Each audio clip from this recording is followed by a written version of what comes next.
बिस्मिल्लाहिर्रहमानिर्रहीम। अस्सलाम वालेकुम। आज जो हमारा चैप्टर है इसमें कोलिनर्जी के एंटागोनिस्ट हमने पढ़ने हैं, ठीक है। अब कोलिनर्जी का हमारे पास जो एंटागोनिस्ट है ये कोलिनोसेप्टर ब्लॉकर भी नहीं कहते हैं। ये हमारे पास क्या होते हैं, तीन तरह से काम कर सकते हैं। या तो हमारे पास ये होते हैं एंटी मस्क्रीनिक हो सकते हैं, एंटी मस्क्रीनिक हो सकते हैं। एंटी मस्क्रीनिक का ये मतलब है कि जाके मस्क्रीनिक रिसेप्टर को जाके इनहिबिट कर देते हैं। या ये एंटी निकोटीनिक होंगे, एंटी निकोटीनिक होंगे। या हमारे पास ये क्या होंगे, एक थर्ड टाइप हो सकती है acetyl cholinesterase regenerator. Acetyl cholinesterase आप इस तरह से कह सकते हो, रीजनरेटर। एंटी मस्क्रीनिक तो सिंपल सी बात है, ये नाम बता रहा है कि मस्क्रीनिक रिसेप्टर पे जाके एक्ट करेंगे और जो मस्क्रीन है उसको क्या कर देंगे, मस्क्रीनिक रिसेप्टर इन्वेट कर देंगे, तो हमारे पास कोलिनर्जिक वहाँ पे एक्शन नहीं होगा। एंटी निकोटीनिक भी ये इसी तरह के, निकोटीन जो रिसेप्टर वो इन्वेट हो जाएंगे तो कोलिनर्जिक एक्शन नहीं होगा।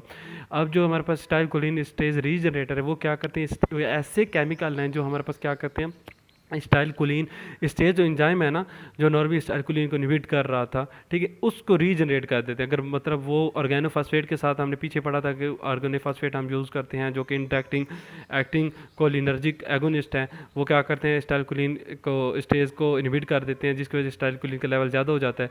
ये क्या करते हैं स्टाइल कोलिन स्टेज रीजनरेटर, वो जो हमारे पास ऑर्गेनोफॉस्फेट हैं उनको स्टाइल कोलिन से अलग कर देते हैं स्टेज से, जिसकी वजह से स्टाइल कोलिन स्टेज का लेवल बढ़ जाता है और वो स्टाइल कोलिन को इनहिबिट कर देता है और इस तरह ये स्टाइल कोलिन को ब्लॉक करते हैं इफेक्ट को, ठीक है। स्टाइल कोलिन स्टेज रीजनरेटर, ठीक है। ये तो मैंने इसका तो मैकेनिज्म ऑफ एक्शन बता दी, इसका बस नाम भी जो है ना, इसका सारा मैकेनिज्म ऑफ एक्शन आप पढ़ोगे सारी वही चीज़ है, ठीक है। एक एग्जांपल जो हमारे पास आ जाती है पैरालिडोक्साइम। पैरालिडोक्साइम इसमें क्या होता है, प्रालिड ऑक्साइम एक ऑक्साइम पार्ट होता है। ये जो ऑक्साइम होता है इसकी एफिनिटी फास्फोरस के साथ ज़्यादा होती है। ऑर्गेनोफॉस्फेट जो पढ़ा था ना, उसके जो फास्फोरस पार्ट है उसके साथ ऑक्साइम जो है ना जाके अटैच हो जाता है, जिसकी वजह से फास्फोरस जो होता है स्टाइल कोलिनेस्टेज से अलग हो जाता है। फास्फोरस जब स्टाइल कोलिनेस्टेज से अलग हो जाएगा तो स्टाइल कोलिनेस्टेज अकेला जो है वो रह जाएगा और इस तरह वो दोबारा रीजनरेट हो जाए, दोबारा एक्टिव हो जाएगा और इस तरह वो स्टाइल कूलिंग के लेवल को कम कर देगा। ये सारा इसका मैकेनिज्म ऑफ एक्शन है, ठीक है। अब बात करते हैं जो हमारा मेन फोकस है वो एंटी मस्क्रीनिक और एंटी निकोटीनिक पे है, ठीक है। एंटी मस्क्रीनिक हमारे पास हो सकते हैं या तो M1 सेलेक्टिव होते हैं, तो जाके वो क्या कहते हैं M1 के इनहिबिट कर देते हैं, या फिर हमारे पास M3 होंगे selective, M3 selective. M1 selective में हमारे पास क्या मतलब है, M1 आपने अब पीछे अगर आप याद करो तो M1 हमारे पास रिसेप्टर कहाँ पे मौजूद होते हैं, प्राइटर सेल में। और M3 कहाँ पे होते हैं, आई में होते हैं, ब्लैडर में होते हैं, मतलब स्मूथ मसल में होते हैं, गैंग्लिया में होते हैं, ग्लैंड्स में होते हैं, सारे में होते हैं। और M2 हम नॉर्मली यूज़ नहीं करते हैं, M2 ब्लॉकर, M2 हमारे पास हार्ट में होते हैं, ठीक है। या तो M1 होंगे या M3 होंगे, या फिर हमारे पास क्या होंगे, नॉन सेलेक्टिव होंगे। क्या होंगे, नॉन सेलेक्टिव होंगे, ठीक है। F1 हम जो है वो हमें पता है प्राइटर सेल में होते हैं, तो हम प्राइटर सेल में मस्क्रीन रिसेप्टर कब चाहते हैं कि प्राइटर सेल जो है वो अपने काम ना करें। हमें पता है प्राइटर सेल इन्वॉल्व होता है HCl की प्रोडक्शन में। इसका मतलब है हम चाहते हैं कि M1 ब्लॉक हो जाए, HCl ना बने। कब हम चाहेंगे HCl ना बने, जब हम किसको ट्रीट करेंगे, पेप्टिक अल्सर को। तो M1 सेलेक्टिव पहले तो बात एग्जाम्पल पढ़ लेते हैं, पायरेंजेपाइन और टीलेंजेपाइन। पायरेंजेपाइन जो हमारे पास होते हैं और इसी तरह टीलेंजेपाइन, ये ड्रग दोनों क्या करती हैं, M1 रिसेप्टर को इनहिबिट कर देती हैं।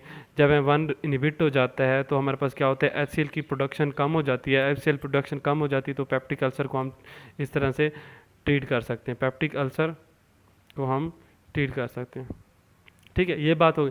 अब M3 में हमारे पास क्या एग्जांपल आ जाए, M3 जो सिलेक्टिव होते हैं इसमें हमारे पास डेरीफीनासिन, सोलिफीनासिन, ये सारी आ जाती हैं। इसमें काफ़ी ज़्यादा आती हैं, वो हम एक एक करके देख लेते हैं। नॉन सिलेक्टिव में बात कर रहे हैं, तो इधर मैं लिख देता हूँ एक डेरीफीनासिन, सोलिफीनासिन और सारी प्रोटोपियम टाइट्रोपियम ये सारी आ जाती हैं, ठीक है। अब नॉन सिलेक्टिव हमारे पास आ जाती है एट्रोपाइन, एट्रोपाइन आ जाती है। इसके अलावा स्कोपोलामाइन, ठीक है।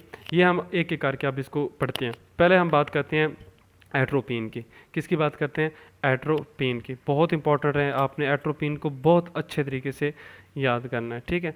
अब एट्रोपिन के बारे में आप क्या जानते हैं, सबसे पहले तो हमें ये पता है, मैंने खुद बता दी कि हमारे पास एंटी मस्क्रीनिक है, मस्क्रीनिक एंटागोनिस्ट है। क्या है, मस्क्रीनिक एंटागोनिस्ट है, एंटागोनिस्ट है, ठीक है। ये बात हमें पता है। फिर हमें इसके बारे में क्या पता है, फिर हमें ये पता होना चाहिए कि हमारे पास जो ये होता है ना, ये टर्शरी अमाइन है। बार बार मैं क्वाटरनी और टर्शी बता रहा हूँ। टर्शी अमाइन का मतलब नाइट्रोजन ने 3 बॉन्ड बनाए, 3 बॉन्ड बनाए तो इसका मतलब है उसका नॉन पोलर है। नॉन पोलर का मतलब है लिपोफिलिक है। ठीक है, लिपोफिलिक है मतलब ये आराम से लिपिड या मेम्ब्रेन बाइलेयर्स को क्रॉस कर सकती है, तो सीएनएस में ब्लड ब्रेन बैरियर को भी ये क्रॉस कर जाएगी, तो इसका मतलब ये सीएनएस इफेक्ट रखती है। ठीक है, सीएनएस को इफेक्ट करेगी। ठीक है, टर्शियम अमाइन है, एंटी मस्क्रीनिक है। अच्छा, ड्यूरेशन ऑफ एक्शन की बात करें, इस बाकी मैंने किसी भी डाक का नहीं बताया है, लेकिन ये इंपॉर्टेंट आ गया, इसका आपने ड्यूरेशन ऑफ एक्शन याद रखना है कि हमारे पास इसका नॉर्मली होता है 4 आवर्स, लेकिन जब हम आई में यूज़ करते हैं आई ड्रॉप के, तो तब हमारा इसका जो ड्यूरेशन ऑफ एक्शन होते हैं 4 डेज फॉर आई ड्रॉप। जब हम आई ड्रॉप के तौर पर यूज़ करते हैं तो इसका 7 डेज 4 नहीं 7 डेज। ठीक है, अच्छा अब इसकी बात करते हैं, इसके इफेक्ट की बात करते हैं, इसके इफेक्ट क्या होंगे। अच्छा, इफेक्ट यार खुद तुम सोचो, ये हमारे पास एंटी मस्क्रीनिक है, मतलब क्या है कि मस्क्रीनिक जो काम कर रहे थे ना उसको उलट करेगी, एंटी मस्क्रीनिक है। और मस्क्रीनिक क्या थे, मस्क्रीनिक इफेक्ट क्या थे, मस्क्रीनिक इफेक्ट थे पैरासिम्पैथेटिक इफेक्ट, उसका उलट करेगी। एंटी मस्क्रीनिक है ना, तो एंटी मस्क्रीनिक इफेक्ट इसका मतलब सिंपैथेटिक इफेक्ट ये पैदा करेंगी, या वो इफेक्ट जिसमें हमारे पास जो है ना पैरासिम्पैथेटिक का उलट होगा। इसके इफेक्ट की बात करें हार्ट पे, तो हार्ट पे आप बता सकते हो कि मस्क्रीनिक था तो पैरासिम्पैथेटिक था, तो उसमें हमने जो मेडिसिन एगोनिस्ट पड़े वो हार्ट रेट कम कर रहे थे, कार्डिक आउटपुट कम कर रहे थे, लेकिन ये तो एंटी मस्क्रीनिक है, तो ये क्या करेगा, हार्ट रेट को ज़्यादा कर देगा। इसलिए आपने पीछे वीडियो नहीं देखी तो वो लाजमी देखें, ठीक है, ताकि आपको एक तरतीब के साथ चलें। हार्ट रेट को ज़्यादा कर देगा, फोर्स ऑफ कंट्रैक्शन को भी ज़्यादा कर देगा। अब फोर्स ऑफ कंट्रैक्शन ज़्यादा होगी तो कार्डिक आउटपुट भी हमारा ज़्यादा हो जाएगा। पहली बात ये समझ आ गई। अब दूसरा हम देखते हैं कि आई पे इसका क्या इफेक्ट होता है। आई पे एंटी मस्क्रीनिक है, अगर मस्क्रीनिक था तो वो क्या कर रहा था, मायोसिस, लेकिन ये एंटी मस्क्रीनिक है तो ये क्या करेगा, मिड्रियासिस।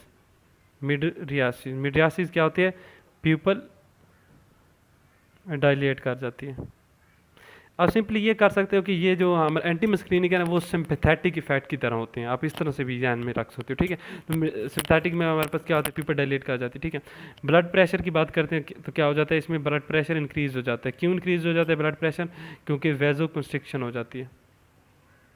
ठीक है, ये सारे हम चीज़ें देखनी है। ठीक है, अब इसके जीआईटी की बात करें तो जीआईटी में इसके क्या इफेक्ट हो, देखो जीआईटी में हम एंटी मस्क्रीनिक, अगर मस्क्रीनिक था तो उसने जीआईटी को मोटिलिटी को और सिक्रीशन को ज़्यादा किया होता है। एंटी मस्क्रीनिक है तो इसका मतलब क्या हो जाएगा, जीआईटी मोटिलिटी क्या हो जाएगी, कम हो जाएगी। जीआईटी मोटिलिटी कम होगी तो क्या मतलब है, कॉन्स्टिपेशन काज कर सकता है। लेकिन अगर तो हम इसको ओवरडोज करेंगे फिर कॉन्स्टिपेशन होगा। अगर जीआईटी मोटिलिटी कम है तो इसका मतलब क्या है, डायरिया को हम ट्रीट करने के लिए भी यूज़ कर सकते हैं। ठीक है, अगर यूज़ में लिखे तो डायरिया ट्रीटमेंट, अगर इसकी टॉक्सिटी में लिखे तो आप कर सकते हो, मोटिलिटी ज़्यादा हो जाएगी तो जिसकी वजह से हमारे पास कंस्टिपेशन हो जाएगा। ठीक है, ज़्यादा कम हो जाएगी तो। ठीक है, अच्छा इसके अलावा हमारे पास क्या है, ये स्वेटिंग की बात कर रहे हैं तो ये हमारे पास स्वेटिंग को क्या कर देती है, स्वेटिंग को डिक्रीज़ कर देती है। जब स्वेटिंग डिक्रीज़ हो जाएगी तो हमारे पास क्या हो सकता है, नॉर्मली तो हमारे पास स्वेटिंग डिक्रीज़ होगी तो कोई मसला नहीं, लेकिन अगर टॉक्सिटी हो गया, एट्रोपिन नॉर्मल से ज़्यादा ले लिया मैंने, तो क्या हो जाएगा, हाइपरथर्मिया हो जाएगा। हाइपरथर्मिया जो कि सेहत के लिए अच्छा नहीं है, ख़ासतौर पर बच्चों के लिए। हाइपरथर्मिया इसका मतलब टेम्परेचर बॉडी का ज़्यादा। ठीक है, तो ये काफ़ी ज़्यादा फैटल हो सकता है। ठीक है, अच्छा इसके अलावा ये हमारे पास लैक्रीमेशन को भी, लैक्रीमेशन और स्वेटिंग दोनों क्या हो जाती हैं, कम हो जाती हैं। लैक्रीमेशन कम हो जाएगी तो क्या होगा, जीरोस्टोमिया हो जाएगा। ठीक है, ये सारे हो गए। एडवर्स इफेक्ट में हमारे पास क्या हो जाएगा, जीरोस्टोमी हो जाएगा हद से ज़्यादा, हाइपरथर्मिया भी एडवर्स इफेक्ट में आ जाएगा। अब मोर्टेलिटी बहुत ज़्यादा कम हो जाएगी तो क्या होगा, कॉन्स्टिपेशन हो जाएगा। ब्लड प्रेशर क्या हो जाएगा, ज़्यादा होगा, हाइपरटेंशन आ सकती है। तो ये सारे इसके एडवर्स इफेक्ट में आ जाएंगे। अब नेक्स्ट ड्रग हम बात करते हैं स्कोपोलामाइन की। देखो एडवर्स इफेक्ट और इफेक्ट बिल्कुल आसान है याद, आपको सिंपल ये पता होना चाहिए कि एंटी मस्क्रीनिक है, बस इतना आपको पता, फिर आप सारी बातें लिख सकते हो कि ये इसमें पैरासिम्पैथेटिक इफेक्ट होंगे या सिंपैथेटिक इफेक्ट होंगे। ठीक है, तो आपको मेन कंसेप्ट जो पहली 2 लाइनें उसमें सारी आप बता सकते हो। ठीक है, स्कोपोलामाइन जो है ना हमारे पास, ये मैंने आपको बताया है, ये क्या है, स्कोपोलामाइन एट्रोपिन नॉन सेलेक्टिव है। ठीक है, ये हमारे पास जो होती है ना एंटी मोशन सिकनेस में हम यूज़ करते हैं, बस इतना आपको पता होना चाहिए, एंटी मोशन सिकनेस के तौर पर यूज़ होती है। ठीक ठीक है। मोशन सिकनेस में क्या होता है कि जब भी कोई सफ़र वगैरह करते हैं उसमें हमारे पास उल्टियाँ वगैरह आने आ जाती हैं, मतलब इसमें क्या होती है, वॉमिटिंग होती है। तो हम इसमें क्या करते हैं कि स्कोपोलामाइन यूज़ करते हैं। स्कोपोलामाइन क्या करते हैं, हमारे जीआईटी मोटिलिटी वगैरह को नॉर्मल कर देते हैं, जिसकी वजह से हम इसको ट्रीट कर सकते हैं। ठीक है, आपने इसको ये याद रखना है कि ये हमारे पास एक ये इस तरह जो है ना, इस तरह से आप ये मैंने आपको बताया, लेकिन इसका असल जो मैकेनिज्म ऑफ एक्शन अगर आपने याद करना है तो असल में क्या होता है, ये एक टर्शियरी अमाइन है। अब टर्शियरी है तो इसका मतलब क्या है, नॉन पोलर है। ठीक है, नॉन पोलर है तो सीएनएस को क्रॉस कर जाएगी। सीएनएस को क्रॉस करके ये कहाँ पहुँच जाती है, एक एरिया होता है जिसका नाम होता है CTZ, कीमोरेसेप्टर ट्रिगर जोन। ठीक है, उसको क्या कर देती है, इनहिबिट कर देती है। उसको जब इनहिबिट कर देती है, नॉर्मल कीमोरेसेप्टर ट्रिगर जोन जब एक्टिवेट होता है तो ये वॉमिटिंग वगैरह काज करता है। जब ये इनहिबिट हो जाएगा तो हम इसको ट्रीट कर देंगे वॉमिटिंग को। ठीक है, ये इसका मैकेनिज्म ऑफ एक्शन है। अब 2 ड्रग होगी, अब तीसरी ड्रग हमारे पास, अब ड्रग नहीं, अब हम पढ़ते हैं कि डिफरेंट आर्गन पे ड्रग, ये इंपॉर्टेंट थी जो हमने पढ़ ली। अब हम पढ़ते हैं कि डिफरेंट आर्गन में कैसे ये जो है हमारे पास एंटी कोलिनर्जी का हम कैसे यूज़ करते हैं। ठीक है, ये कोलिनर्जी के एंटागोनिस्ट हम कैसे यूज़ करते हैं। अब आई की बात करते हैं। आई, तो आई में हमारे पास क्या, कौन से रिसेप्टर होते हैं, शाबाश, M1 होते हैं, M3 होते हैं। पीछे अगर आप देखो तो M1 सिर्फ पैराइटल में था, M2 हार्ट में था, M3 ब्लैडर में भी था, आई में भी था, स्मूथ मसल में भी था। तो आई में हमारे पास क्या होगा, M3 रिसेप्टर होते हैं। तो जब M3 रिसेप्टर होते हैं, इसको हम इनहिबिट करते हैं, कोई भी इनहिबिटर देते हैं, M3 के इनहिबिटर देते हैं, तो हमारे पास आई में क्या क्या इफेक्ट पैदा होंगे वो हम देखते हैं। ठीक है, अगर तो हम इनहिबिटर देते हैं तो हमारे पास क्या हो जाएगा, मिड्रियासिस होगी, मिड रियास, क्योंकि M3 एगोनिस्ट था तो उसने स्ट्रिक्ट कराया पीपल को। अब इनहिबिटर दिया तो उसने पीपल को डायलेट करा दिया, जिसे हम कहते हैं मिड रियासिस। ठीक है, मिड रियासिस। और जो मिड रियासिस होते हैं उसके साथ साथ एक और काम भी पैदा होता है। मिडियासिस के साथ हमारे पास क्या होता है, साइक्लोप्लीजिक इफेक्ट पैदा होंगे। जो हमारे पास मिड्रियासिस होता है उसका बेनिफिट क्या है, मिड्रियासिस जो होता है ना, इंट्रा ऑकुलर सर्जरी में हेल्पफुल होता है। क्या होता है, इंट्रा ऑकुलर, अगर हम सर्जरी करना चाहते हैं तो हम पीपल को डायलेट करते हैं ताकि वो भी इंस्टू आराम से गुजार सकें। ठीक है, और उसको अंदर से आराम से स्कैन कर सकें, देख सकें। तो इंट्रा ऑकुलर जो सर्जरी है उसमें यूज़ होता है। ठीक है, कोई भी हमें M3 इनहिबिटर दे सकते हैं इंट्राकुलर सर्जरी करनी हो तो। ठीक है, इसके अलावा हमारे पास साइक्लोप्लीजिक करने का क्या फ़ायदा होता है, साइक्लोप्लीजिक जो होते हैं फंडोस्कोपी में हेल्प करता है, फंडोस्कोपी में। ठीक है, अब आई की बात करते हैं। अब आई के बाद हम बात करते हैं ब्लैडर की। किसकी बात करते हैं, ब्लैडर की। अब कुछ बंदे होते हैं उसमें क्या होता है कि उनको फ्रीक्वेंट यूरिनेशन आती है। फ्रीक्वेंट यूरिनेशन क्या होता है, उनको कंट्रोल में नहीं होती यूरिनेशन। अगर कंट्रोल में नहीं है तो हम उसको क्या कंट्रोल में कैसे कर सकते हैं, देखो यूरिनेशन होता है पैरासिम्पैथेटिक इफेक्ट के जरिए, मतलब वहाँ पे होते हैं M3 रिसेप्टर, वो एक्टिवेट होते हैं तो यूरिनेशन होती है। अब एक बंदा उसको यूरिनेशन हो जाती है, उसके कंट्रोल में नहीं रहती, हम चाहते हैं कि उसकी यूरिन कम हो। ठीक है, यूरिन रिटेंशन हो उसमें, तो ठीक है, उसमें हम क्या करेंगे, M3 इनहिबिटर दे देंगे। अब M3 क्या देते हैं, हम इन्वर्टर देते हैं। M3 जब इन्वर्टर हम देंगे तो उसका ब्लैडर पे क्या होगा, उसका ब्लैडर क्या करेगा, डिट्रूजल मसल रिलैक्स करेगा। डिट्रूजल जब रिलैक्स करेगा तो हमारे पास क्या होगा, यूरिन रिलैक्स करेगा तो हमारे पास क्या होगा, यूरिन रिटेंशन होगी, यूरिन रिटेंशन होगी। और यूरिन रिटेंशन हमें किस में हेल्पफुल होती है, ये सारी चीज़ें ये हेल्पफुल होती है जब हम किसी भी बंदे को हम ट्रीट करते हैं। क्या चीज़ ट्रीट करते हैं, फ्रीक्वेंट यूरिनेशन को हम ट्रीट करने के लिए यूज़ करते हैं। ठीक है, ट्रीट फ्रीक्वेंट यूरिनेशन, इसको ट्रीट करने के लिए हम यूज़ कर सकते हैं। ठीक है, अब जो है ना हमारे पास जो होते हैं, इसके अलावा इनकॉन्टिनेंस यूरिनेशन को हम ट्रीट करने के लिए, अब इसको मेडिसिन आपने याद करने की, इसको ट्रीट करने के लिए हमारे पास होती है सॉफ्ट, ये आपने निमोनिक याद करना, ये हमारे पास मेडिसिन होते हैं। ऐसे हमारे पास होती है सोलिफिनासिन, फिनासिन, ओ से होती है ऑक्सीब्यूटाइनिन। ठीक है, एफ से हमारे थे फिसोटीरोडाइन,